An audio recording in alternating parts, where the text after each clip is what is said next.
unboxing JJK. Donc comme vous pouvez le voir, deux collectors, dont le numéro 20 et le numéro 17. Encore gardés sous blister pour l'occasion. Je les ai mis de côté pour bien les ouvrir, soit en vidéo, soit me les garder pour plus tard. Mais je pense que c'est la bonne occasion. Et pour finir, une figurine. Également JJK aussi. Donc là on a Yuji Itadori. Ça se vend dans le commerce, donc dans tous les supermarchés en général, tout ce qui est casino, hyper, etc. Vous les trouvez partout, même dans les espaces culturels. J'avais vraiment craqué sur la boîte, elle est vraiment jolie. Donc je me suis muni de mon petit ciseau. Je pense peut couper un peu plus que du simple plastique, hein, c'est bien affûté ce coup. Donc le premier, on part sur le tome 17, qui sont sortis déjà il y a un moment. Donc le tome 17 se présente comme ça. Et à l'intérieur, vous êtes censé avoir du coup un calendrier avec des pièces en acrylique avec les personnages dessus. J'espère que ça va pas être trop chiant à monter. Mais franchement, il pèse. Hein. Faire attention pour pas le niquer. Hop. Comme il s'ouvre. Il se glisse, il se... C'est débile ou quoi? Ah ok. Sur le côté comme ça. Donc vous avez le tome 17 évidemment à l'intérieur. Et là, du coup, vous avez la jaquette alternative. Hop. Allez, ensuite on va ouvrir ça. Est-ce que j'ai encore besoin d'un ciseau? Putain, il faut un bac plus 10 pour ouvrir une boîte, c'est un truc de fou. Alors, attends, s'ils mettent des bouts de scotch de partout aussi, on va pas s'en sortir. La boîte se présente comme ça. Ok, encore plus de carton. Oh! Putain, quand je vais me faire chier à monter tout ça. Putain, c'était l'année 2023, donc c'est mort, hein, même si je le monte maintenant. Il va me servir complètement, mais il n'y a pas de notice dedans. Il y a vraiment zéro notice. Ah ok, donc on peut... Donc on monte comme ça si je comprends bien et en fait vous avez les charms que vous mettez en haut du petit calendrier. Ça se présente sous deux plaques comme ça, avec tous les charms à l'intérieur, en acrylique. Ah ok, donc ça c'est le support. Un support vraiment... Donc j'imagine qu'on vient placer ça comme ça. J'imagine qu'on positionne ça comme ça. Vous avez une plaque avec des motifs comme ça. En fait, c'est celle-ci qui va tout devant et les deux autres plaques à l'arrière. Je suis pas futé, hein. Putain. Ça aurait quand même été sympa de mettre une notice. Pas besoin de tournevis pour le coup. J'avais pas envie d'aller en chercher, ça tombe super bien. Ok, on a déjà sorti ces pièces-là. Ça va à l'arrière. Ça, ici. Ah, ça a de la gueule hein, déjà. Bon, je pourrais même le laisser comme ça, mais on va finir quand même. Monté nickel, donc là vous avez le joli support. Et là vous pouvez mettre du coup les mois et les jours de l'année. Elle est vraiment jolie. Et du coup en haut on peut mettre les charms. Ouais, on va s'en nourrir deux. Ça va. En gros on peut les mettre juste là.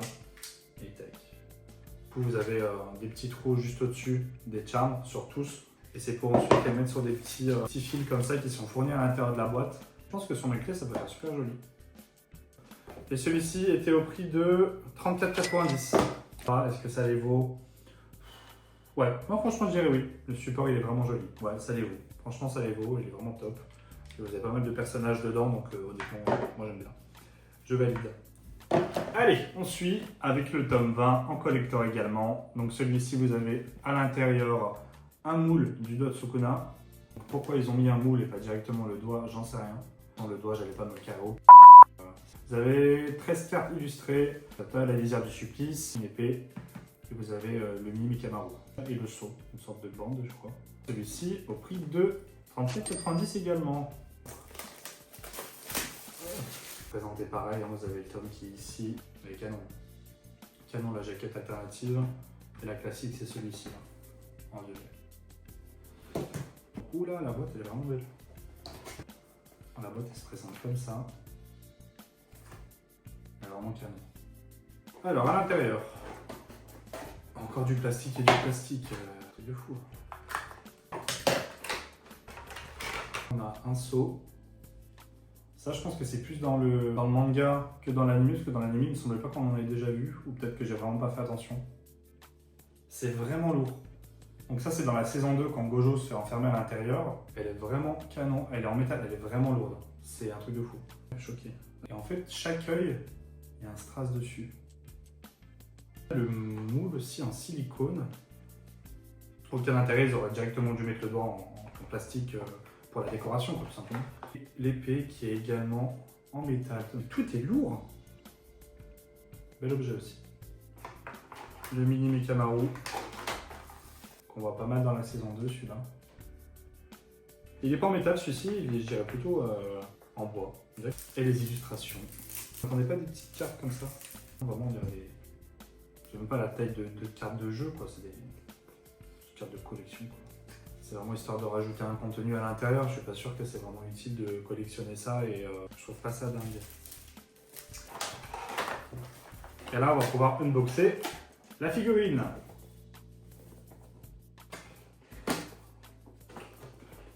Très simple, donc la boîte. La figurine avec le fond derrière. Moi, je préfère garder dans les boîtes, donc je la remettrai à l'intérieur. Mais... Ah, ok. Il est vraiment articulé de partout.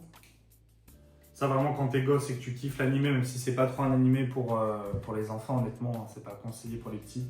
Je pense que d'avoir ça, et tu peux jouer avec, genre, quand t'as 10-12 ans, avoir un jouet comme ça, bien articulé et tout, franchement top. J'avais des mains de rechange pour faire comme s'il faisait une action, et ces petits pouvoirs ici. Et ça, vous pouvez directement les mettre sur ses poings quand ils sont fermés. Vous pouvez lui mettre son pouvoir sur le poing. Bon, c'est un jouet basique, honnêtement. Je ne sais pas s'il vaut son prix. Il était à une vingtaine d'euros dans le Carrefour où je l'ai acheté.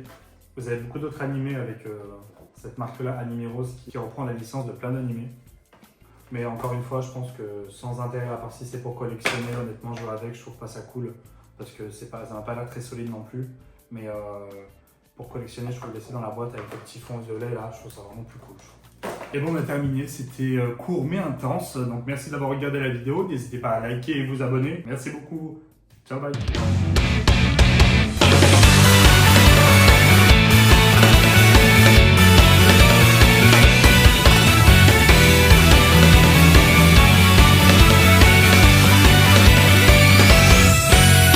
アイデア不足で実現不能さ